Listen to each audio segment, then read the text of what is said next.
Stave 2, the first of three spirits.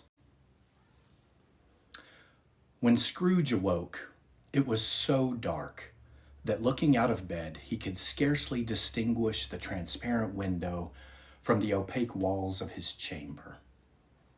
He was endeavoring to pierce the darkness with his ferret eyes when the chimes of a neighboring church struck the 4 quarters. So he listened for the hour. To his great astonishment, the heavy bell went on from 6 to 7, and from 7 to 8, and regularly up to 12, then stopped. 12. It was past 2 when he went to bed. The clock was wrong. An icicle must have got into the works. 12. He touched the spring of his repeater to correct this most preposterous clock. Its rapid little pulse beat 12 and stopped. "Why, it isn't possible," said Scrooge, "that I can have slept through a whole day and far into another night. It isn't possible that anything has happened to the sun, and this is 12 at noon." The idea being an alarming one, he scrambled out of bed and groped his way to the window. He was obliged to rub the frost off with the sleeve of his dressing gown before he could see anything. It could see very little then. All he could make out was that it was still very foggy and extremely cold, and that there was no noise of people running to and fro and making a great stir, and there unquestionably would have been if night had beaten off bright day and taken possession of the world. This was a great relief, because 3 days after sight of this first of exchange pay to Mr. Ebenezer Scrooge or his order, and so forth, would have become a mere United States secularity if there were no days to count by. Scrooge went to bed again and thought and thought and thought it over and over and over and could make nothing of it. The more he thought, the more perplexed he was, and the more he endeavored not to think, the more he thought. Marley's ghost bothered him exceedingly. Every time he resolved within himself, after mature inquiry, that it was all a dream, his mind flew back again like a strong spring released to its first position, and presented the same problem to be worked all through. Was it a dream or not? Scrooge lay in this state until the chimes had gone 3 quarters more, when he remembered on a sudden that the ghost had warned him of a visitation when the bell tolled 1. He resolved to lie awake until the hour was past, and considering that he could no more go to sleep than go to heaven, this was perhaps the wisest resolution in his power. The quarter was so long that he was more than once convinced that he must have sunk into a doze unconsciously and missed the clock. At length it broke upon his listening ear. "Ding dong!" "A quarter past," said Scrooge, counting. "Ding dong!" "Half past," said Scrooge. "Ding dong!" "A quarter to it," said Scrooge. "Ding dong!" "The hour itself," said Scrooge triumphantly, "and nothing else." He spoke before the hour bell sounded, which it now did with a deep, dull, hollow, melancholy 1. Light flashed up in the room upon the instant, and the curtains of his bed were drawn. The curtains of his bed were drawn aside, I tell you, by a hand. Not the curtains at his feet, nor the curtains at his back, but those to which his face was addressed. The curtains of his bed were drawn aside, and Scrooge, starting up into a half-recumbent attitude, found himself face to face with the unearthly visitor who drew them. As close to it as I am now to you, and I am standing in the spirit at your elbow. It was a strange figure, like a child, yet not so like a child as like an old man. viewed through some supernatural medium, which gave him the appearance of having receded from the view and being diminished to a child's proportions. Its hair, which hung about its neck and down its back, was white as with age, and yet the face had not a wrinkle in it, and the tenderest bloom was on the skin. The arms were very long and muscular, the hands the same, as if its hold were of uncommon strength. Its legs and feet, most delicately formed, were, like those upper members, bare. It wore a tunic of the purest white, and round its waist was bound a lustrous belt, the sheen of which was beautiful. It held a branch of fresh green holly in its hand, and, in singular contradiction of that wintry emblem, had its dress trimmed with summer flowers. But the strangest thing about it was that from the crown of its head there sprung a bright, clear jet of light, by which all this was visible, in which was doubtless the occasion of its using, in its duller moments, a great extinguisher for a cap, which it now held under its arm. Even this, though, when Scrooge looked at it with increasing steadiness, was not its strangest quality. For as its belt sparkled and glittered now in one part and now in another, and what was light one instant at another time was dark, so the figure itself fluctuated in its distinctness. Being now a thing with one arm, now with one leg, now with 20 legs, now a pair of legs without a head, now a head without a body, of which dissolving parts no outline would be visible in the dense gloom wherein they melted away. And in the very wonder of this, it would be itself again, distinct and clear as ever. "Are you the spirit, sir, whose coming was foretold to me?" asked Scrooge. "I am." The voice was soft and gentle, singularly low, as if instead of being so close beside him, it were at a distance. "Who and what are you?" Scrooge demanded. "I am the ghost of Christmas past." "Long past?" inquired Scrooge, observant of its dwarfish stature. "No, your past." Perhaps Scrooge could not have told anybody why, if anybody could have asked him, but he had a special desire to see the spirit in his cap, and begged him to be covered. "What?" exclaimed the ghost. "Would you so soon put out with worldly hands the light I give?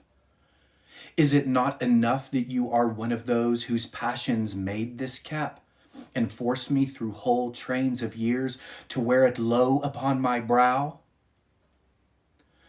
Scrooge reverently disclaimed all intention of offend, or any knowledge of having willfully bonneted the spirit at any period of his life. He then made bold to inquire what business brought him there. "Your welfare," said the ghost. Scrooge expressed himself much obliged, but could not help thinking that a night of unbroken rest would have been more conducive to that end. The spirit must have heard him thinking, for it said immediately, "Your reclamation, then. Take heed." It put out its strong hand as it spoke and clasped him gently by the arm. "Rise and walk with me." It would have been in vain for Scrooge to plead that the weather and the hour were not adapted to pedestrian purposes, that bed was warm and the thermometer a long way below freezing, that he was clad but lightly in his slippers, dressing gown, and nightcap, and that he had a cold upon him at that time. The grasp, though gentle as a woman's hand, was not to be resisted. He rose, but finding that the spirit made towards the window, clasped its robe in supplication. "I am mortal," Scrooge remonstrated, "and liable to fall." "Bear but a touch of my hand there," said the Spirit, laying it upon his heart, and you shall be upheld in more than this. As the words were spoken, they passed through the wall and stood upon an open country road with fields on either end. The city had entirely vanished. Not a vestige of it was to be seen. The darkness and the mist had vanished with it, for it was a clear, cold winter day with snow upon the ground. "Good heaven!" said Scrooge, clasping his hands together as he looked about him. "I was bred in this place. I was a boy here." The Spirit gazed upon him mildly. Its gentle touch, though it had been light and instantaneous, appeared still present to the old man's sense of feeling. He was conscious of 1,000 odors floating in the air, each one connected with 1,000 thoughts and hopes and joys and cares long, long forgotten. "Your lip is trembling," said the ghost. "And what is that upon your cheek?" Scrooge muttered, with an unusual catching in his voice, that it was a pimple, and begged the ghost to lead him where he would. "You recollect the way?" inquired the Spirit. "Remember it!" cried Scrooge with fervor. "I could walk it blindfold." "Strange to have forgotten it for so many years," observed the ghost. "Let us go on." They walked along the road, Scrooge recognizing every gate and post and tree, until a little market town appeared in the distance, with its bridge, its church, and winding river. Some shaggy ponies now were seen trotting towards them, with boys upon their backs who called to other boys, and country gigs and carts driven by farmers. All these boys were in great spirits and shouted to each other until the broad fields were so full of merry music that the crisp air laughed to hear it. "These are but shadows of the things that have been," said the ghost. "They have no consciousness of us." The jocund travelers came on, and as they came, Scrooge knew and named them every one. Why was he rejoiced beyond all bounds to see them? Why did his cold eye glisten and his heart leap up as they went past? Why was he filled with gladness when he heard them give each other Merry Christmas as they parted at crossroads and byways for their several homes? What was Merry Christmas to Scrooge? Out upon Merry Christmas! What good had it ever done him? "The school is not quite deserted," said the ghost. "A solitary child, neglected by his friends, is left there still." Scrooge said he knew it, and he sobbed. They left the high road by a well-remembered lane and soon approached a mansion of dull red brick, with a little weathercock-surmounted cupola on the roof and a bell hanging in it. It was a large house, but one of broken fortunes, for the spacious offices were little used. Their walls were damp and mossy, their windows broken, and their gates decayed. Fowls clucked and strutted in the stables, and the coach houses and sheds were overrun with grass. Nor was it more retentive of its ancient state within, for entering the dreary hall and glancing through the open doors of many rooms, they found them poorly furnished, cold, and vast. There was an earthy savor in the air, a chilly bareness in the place, which associated itself somehow with too much getting up by candlelight and not too much to eat. They went, the ghost and Scrooge, across the hall to a door at the back of the house. It opened before them and disclosed a long, bare, melancholy room, made barer still by lines of plain deal forms and desks. At one of these, a lonely boy was reading near a feeble fire, and Scrooge sat down upon a form and wept to see his poor, forgotten self as he had used to be. Not a latent echo in the house, not a squeak and scuffle from the mice behind the paneling, not a drip from the half-thawed waterspout In the dull yard behind, not a sigh among the leafless boughs of one despondent poplar, not the idle swinging of an empty storehouse door, no, not a clicking in the fire, but fell upon the heart of Scrooge with softening influence and gave a freer passage to his tears. The Spirit touched him on the arm and pointed to his younger self, intent upon his reading. Suddenly, a man in foreign garments, wonderfully real and distinct to look at, stood outside the window, with an axe stuck in his belt and leading an ass laden with wood by the bridle. "Why, it's Ali Baba!" Scrooge exclaimed in ecstasy. "It's dear old honest Ali Baba. Yes, yes, I know.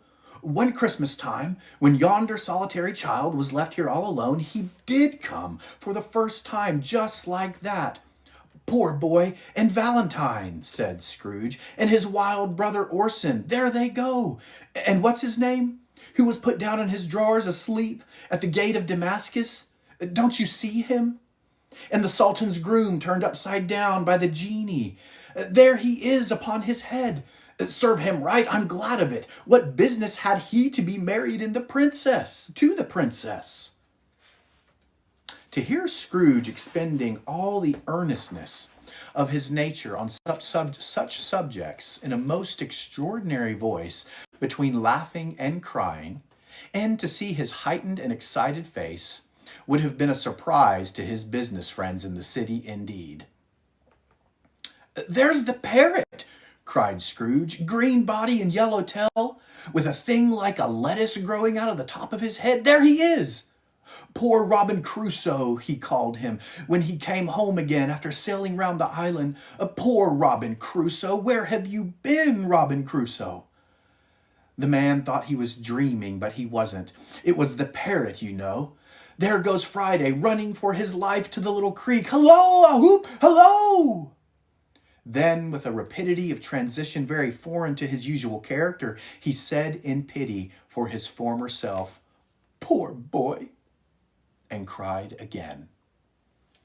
"I wish," Scrooge muttered, putting his hand in his pocket and looking about him after drying his eyes with his cuff, "but it's too late now."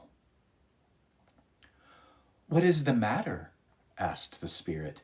"Nothing," said Scrooge, "nothing." "What is the matter?" asked the Spirit. "Nothing," said Scrooge, "nothing. I might have given him something. That's all." Waved its hand, saying as it did so, "Let us see another Christmas." Scrooge's former self grew larger at the words, and the room became a little darker and more dirty. The panels shrunk, the windows cracked, fragments of plaster fell out of the ceiling, and the naked laths were shown instead. But how all this was brought about, Scrooge knew no more than you do. He only knew that it was quite correct, that everything had happened so, that there he was, alone again, when all the other boys had gone home for the jolly holidays. He was not reading now, but walking up and down despairingly. Scrooge looked at the ghost, and with a mournful shaking of his head, glanced anxiously towards the door.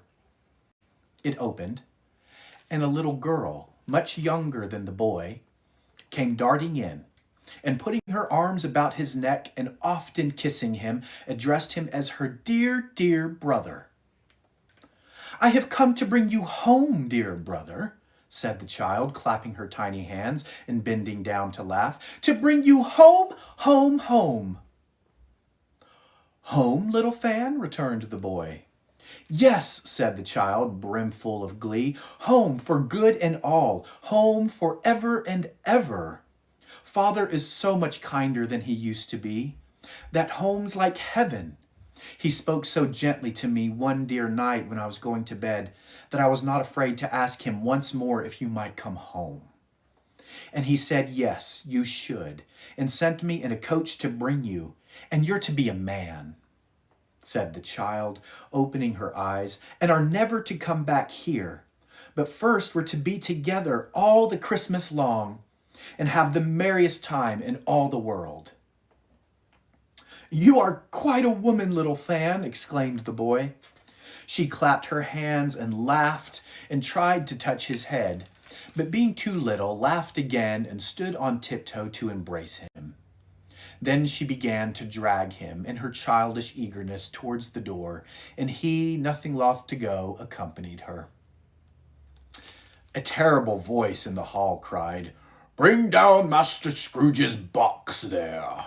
And in the hall appeared the schoolmaster himself, who glared on Master Scrooge with a ferocious condescension, and threw him into a dreadful state of mind by shaking hands with him. He then conveyed him and his sister into the veriest old well of a shivering best parlor that ever was seen, where the maps upon the wall and the celestial and terrestrial globes in the windows were waxy with cold. Here he produced a decanter of curiously light wine and a block of curiously heavy cake, and administered installments of those dainties to the young people, at the same time sending out a meager servant to offer a glass of something to the postboy, who answered that he thanked the gentleman, but if that it was the same tap that he had tasted before, he'd rather not. Master Scrooge's trunk being by this time tied onto the top of the chaise, the children bade the schoolmaster good-bye right willingly, and getting into it, drove gaily down the garden sweep, the quick wheels dashing the hoar-frost and snow from off the dark leaves of the evergreens like spray. "Always a delicate creature whom a breath might have withered," said the ghost, "but she had a large heart."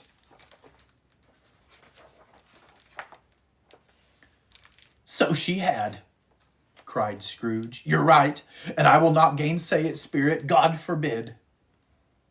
"She died a woman," said the ghost, "and had, as I think, children." "One child," Scrooge returned. "True," said the ghost, "your nephew." Scrooge seemed uneasy in his mind, and answered briefly, "Yes."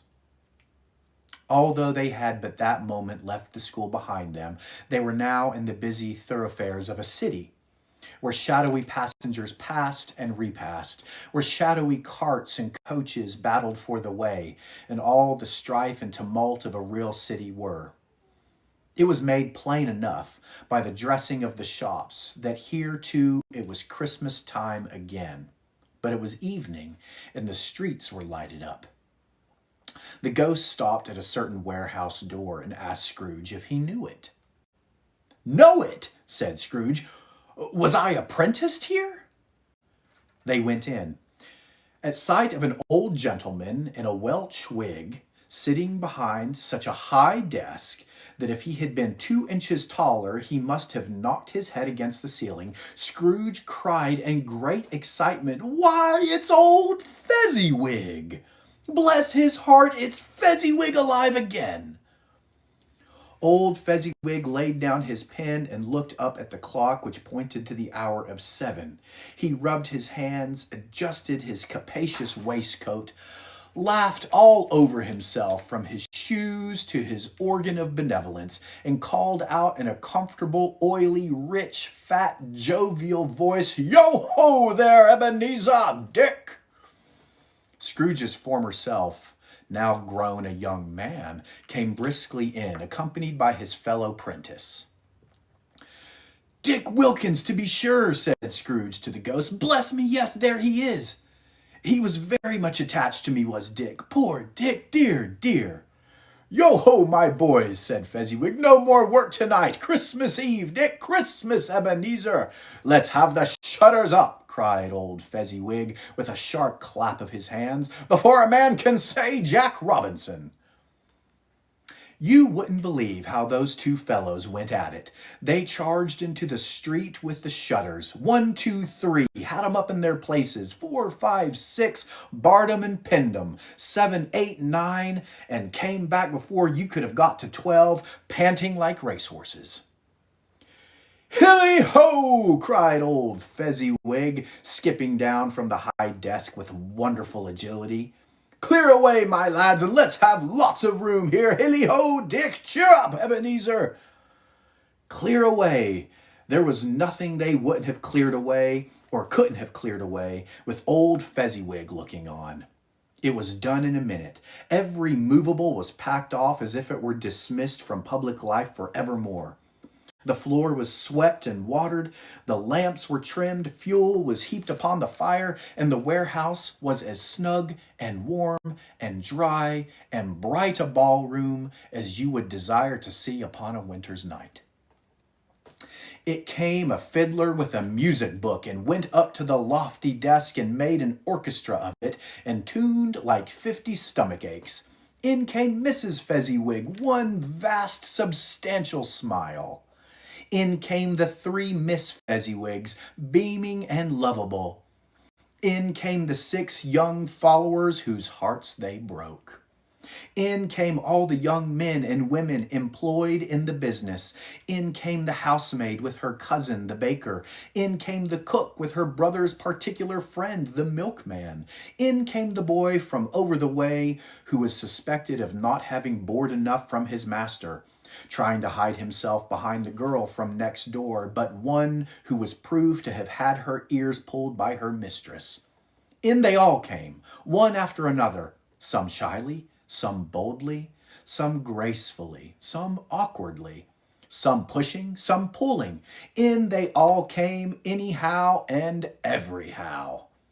Away they all went, 20 couple at once, hands half round and back again the other way, down the middle and up again, round and round in various stages of affectionate grouping. Old top couple always turning up in the wrong place, new top couples starting off again as soon as they got there. All top couples at last, and not a bottom one to help them. When this result was brought about, old Fezziwig, clapping his hands to stop the dance, cried out, "Well done!" And the fiddler plunged his hot face into a pot of porter, especially provided for that purpose. But scorning rest upon his reappearance, he instantly began again, though there were no dancers yet, as if the other fiddler had been carried home, exhausted, on a shutter, and he were a brand new man resolved to beat him out of sight or perish. There were more dances, and there were forfeits, and more dances, and there was cake, and there was negus, and there was a great piece of cold roast, and there was a great piece of cold boiled, and there were mince pies and plenty of beer. But the great effect of the evening came after the roast and boiled, when the fiddler, an artful dog, mind, the sort of man who knew his business better than you or I could have told it him, struck up Sir Roger de Coverley. Then old Fezziwig stood out to dance with Mrs. Fezziwig, top couple too, with a good stiff piece of work cut out for them. 3 or 4 and 20 pair of partners, people who were not to be trifled with, people who would dance and had no notion of walking. But if they had been twice as many, 4 times, old Fezziwig would have been a match for them, and so would Mrs. Fezziwig. As to her, she was worthy to be his partner in every sense of the term. If that's not high praise, tell me higher, and I'll use it.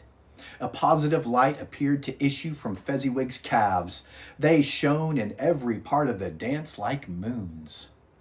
You couldn't have predicted at any given time what would become of them next. And when old Fezziwig and Mrs. Fezziwig had gone all through the dance, advance and retire, hold hands with your partner, bow and curtsy, corkscrew, thread the needle, and back again to your place, Fezziwig cut so deftly that he appeared to wink with his legs and came upon his feet again without a stagger. When the clock struck 11, this domestic ball broke up. Mr. and Mrs. Fezziwig took their stations, one on either side the door, and shaking hands with every person individually as he or she went out, wished him or her a Merry Christmas. When everybody had retired but the 2 prentices, they did the same to them, and thus the cheerful voices died away, and the lads were left to their beds, which were under a counter in the back shop. During the whole of this time, Scrooge had acted like a man out of his wits. His heart and soul were in the scene, and with his former self. He corroborated everything, remembered everything, enjoyed everything, and underwent the strangest agitation. It was not until now, when the bright faces of his former self and Dick were turned from them, that he remembered the ghost and became conscious that it was looking full upon him, while the light upon its head burnt very clear. "A small matter," said the ghost, "to make these silly folks so full of gratitude." "Small!" echoed Scrooge. The spirit signed to him to listen to the two apprentices who were pouring out their hearts in praise of Fezziwig, and when he had done so, said, "Why, is it not? He has spent but a few pounds of your mortal money, 3 or 4 perhaps. Is that so much that he deserves this praise?" "It isn't that," said Scrooge, heated by the remark, and speaking unconsciously like his former, not his latter self. "It isn't that, Spirit. He has the power to render us happy or unhappy, to make our service light or burdensome, a pleasure or a toil. Say that his power lies in words and looks, in things so slight and insignificant that it is impossible to add and count them up. What then? The happiness he gives is quite as great as if it cost a fortune." He felt the spirit's glance and stopped. "What is the matter?" asked the ghost. "Nothing particular," said Scrooge. "Something, I think," the ghost insisted. "No," said Scrooge, "no. I should like to be able to say a word or two to my clerk just now, that's all." His former self turned down the lamps as he gave utterance to the wish, and Scrooge and the ghost again stood side by side in the open air. "My time grows short," observed the spirit. "Quick!" This was not addressed to Scrooge or to anyone whom he could see, but it produced an immediate effect. For again Scrooge saw himself. He was older now, a man in the prime of life. His face had not the harsh and rigid lines of later years, but it had begun to wear the signs of care and avarice. There was an eager, greedy, restless motion in the eye, which showed the passion that had taken root, and where the shadow of the growing tree would fall. He was not alone, but sat by the side of a fair young girl in a mourning dress, in whose eyes there were tears, which sparkled in the light that shone out of the ghost of Christmas past. "It matters little," she said softly, "to you very little. Another idol has displaced me, and if it can cheer and comfort you in time to come, as I would have tried to do so, I have no just cause to grieve." "What idol has displaced you?" he rejoined. "A golden one." "This is the even-handed dealing of the world," he said. "There is nothing on which it is so hard as poverty, and there is nothing it professes to condemn with such severity as the pursuit of wealth." "You fear the world too much," she answered gently. "All your other hopes have merged into the hope of being beyond the chance of its sordid reproach. I have seen your nobler aspirations fall off one by one, until the master passion, gain, engrosses you. Have I not?" "What then?" he retorted. "Even if I have grown so much wiser, what then? I am not changed towards you." She shook her head. "Am I?" "Our contract is an old one. It was made when we were both poor and content to be so, until in good season we could improve our worldly fortune by our patient industry. You are changed. When it was made, you were another man." "I was a boy," he said impatiently. "Your own feeling tells you that you are not what you are," she returned. "I am, That which promised happiness when we were one in heart is fraught with misery now that we are two. How often and how keenly I have thought of this, I will not say. It is enough that I have thought of it and can release you. Have I ever sought release? In words, no, never. In what then? In a changed nature, in an altered spirit, in another atmosphere of life, another hope as its great end, in everything that made my love of any worth or value in your sight. If this had never been between us, said the girl, looking mildly, but with steadiness upon him, tell me, would you seek me out and try to win me now? Ah, no. He seemed to yield to the justice of this supposition, in spite of himself. But he said with a struggle, you think not. I would gladly think otherwise if I could, she answered. Heaven knows, when I have learned a truth like this, I know how strong and irresistible it must be. But if you were free today, tomorrow, yesterday, can even I believe that you would choose a dowerless girl? You who, in your very confidence with her, weigh everything by gain? Or choosing her, if for a moment you were false enough to your one guiding principle to do so, do I not know that your repentance and regret would surely follow? I do, and I release you, with a full heart, for the love of him you once were. He was about to speak, but with her head turned from him, she resumed, you may. The memory of what is past half makes me hope you will. Have pain in this. A very, very brief time, and you will dismiss the recollection of it, gladly, as an unprofitable dream from which it happened well that you awoke.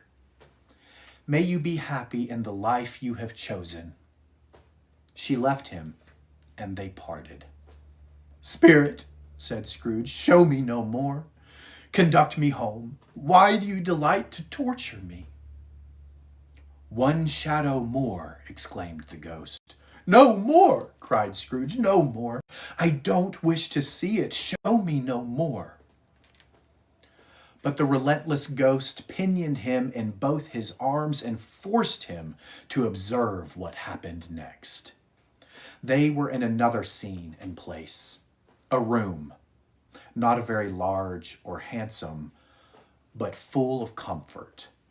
Near to the winter fire sat a beautiful young girl, so like the last that Scrooge believed it was the same, until he saw her, now a comely matron, sitting opposite her daughter. The noise in this room was perfectly tumultuous, for there were more children there than Scrooge in his agitated state of mind could count. And, unlike the celebrated herd in the poem, they were not 40 children conducting themselves like one, but every child was conducting itself like 40. The consequences were uproarious beyond belief, but no one seemed to care. On the contrary, the mother and daughter laughed heartily and enjoyed it very much. And the latter, soon beginning to mingle in the sports, got pillaged by the young brigands most ruthlessly. What would I not have given to be one of them? Though I never could have been so rude. No, no, I wouldn't for the wealth of all the world have crushed that braided hair and torn it down. And for the precious little shoe, I wouldn't have plucked it off. God bless my soul to save my life. As to measuring her waist in sport as they did, bold young brood, I couldn't have done it. I should have expected my arm to have grown round it for a punishment and never come straight again. And yet I should have dearly liked, I own, to have touched her lips, to have questioned her, that she might have opened them, to have looked upon the lashes of her downcast eyes and never raised a blush, to have let loose waves of hair, an inch of which would be a keepsake beyond price. In short, I should have liked, I do confess, to have had the lightest license of a child, and yet been man enough to know its value. But now a knocking at the door was heard, and such a rush immediately ensued that she, with laughing face and plundered dress, was borne towards it, the center of a flushed and boisterous group, just in time to greet the father, who came home attended by a man laden with Christmas toys and presents. Then the shouting and the struggling and the onslaught that was made on the defenseless porter, the scaling him with chairs for ladders to dive into his pockets, despoil him of brown paper parcels, hold on tight by his cravat, hug him round the neck, pommel his back, and kick his legs in irrepressible affection.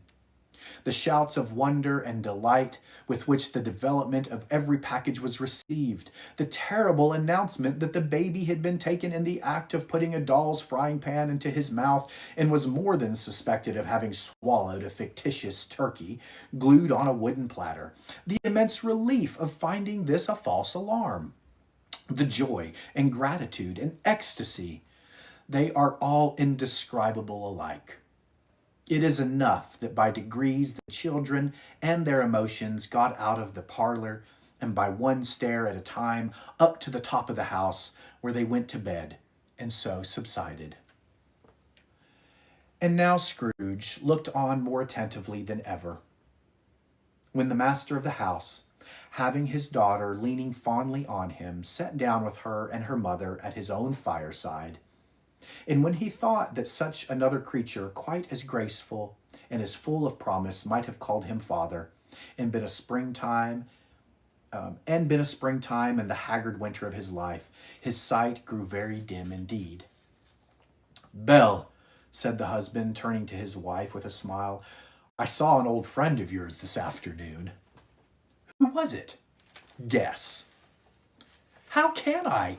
Tut, don't I know?" she added in the same breath, laughing as he laughed. "Mr. Scrooge." "Mr. Scrooge it was. I passed his office window, and as it was not shut up, and he had a candle inside, I could scarcely help seeing him. His partner lies upon the point of death, I hear, and there he sat alone, quite alone in the world, I do believe." "Spirit," said Scrooge in a broken voice, "remove me from this place." "I told you these were shadows of the things that have been," said the ghost, "that they are what they are. Do not blame me." "Remove me," Scrooge exclaimed. "I cannot bear it."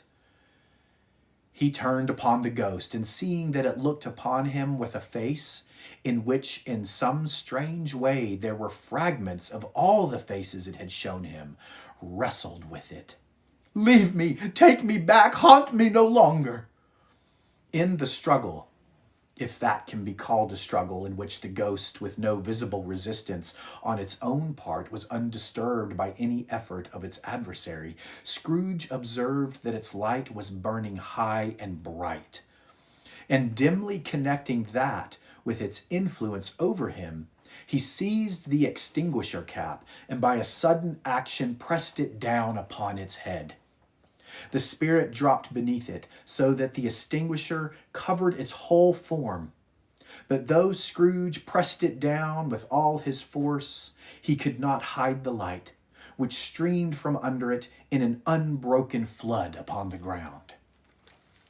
He was conscious of being exhausted and overcome by an irresistible drowsiness, and, further, of being in his own bedroom.